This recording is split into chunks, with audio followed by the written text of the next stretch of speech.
Guys first clip చూడంగానే మీ అందరికైతే అర్థమైపోయి ఉండొచ్చు. మేమైతే అయ్యప్ప స్వామి పూజకైతే వెళ్ళిపోయాం. మా చుట్టాలది మేము వెళ్ళేసరికి అయితే చాలా లేట్ అయిపోయింది. అప్పటికి అందరూ అన్న వాళ్ళందరూ స్వామిలకైతే పాదసేవ చేస్తుంటే అందులో మేము కూడా పాల్గొన్నాము. మేము స్టేజ్ దగ్గరికి వెళ్ళి చూస్తే అయితే స్వామి అంతా డెకరేషన్ అంతా వర్మ మైండ్ బ్లోయింగ్ అనిపించింది.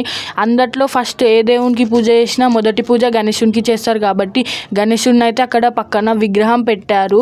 అయితే స్వామిలందరికీ భిక్ష చేసేసారు స్వామిలందరూ. దాని తర్వాత 18 పడిమెట్లు ఆ స్వామి అదంతా చూస్తే మైండ్ బ్లోయింగ్ అనిపించింది. స్ట్రెస్ రిలీఫ్ కూడా అనిపించింది. మీ ఇంటికాడ ఇట్లాంటివి ఎక్కడైనా పూజలు అయితే అందులో పక్కా వెళ్ళి పాల్గొనండి. ఎంత స్ట్రెస్ రిలీఫ్ మైండ్ రిలీఫ్ అవన్నీ మీకు అవుతాయి. ఇంకొకటి మీ బాధలన్నీ తీర్చుకోవచ్చు ఆ స్వామికి చెప్పి. ఆ స్వామి మన బాధలన్నీ తీర్చేస్తాడు. ఇంకా ఇక్కడైతే అన్ని డెకరేషన్ అదంతా చూస్తే అయితే ఇట్లా ఉండాలిరా, ఎప్పుడైనా ఒక్కసారైనా శబరిమలకి వెళ్ళి దర్శనం చేసుకోవాలి. ఆ మహాభాగ్యం మనకు ఎప్పుడో ఒకప్పుడు వస్తుంది అన్న చిన్న కోరికతోని. ఓం శ్రీ స్వామియే శరణమయ్యప్ప.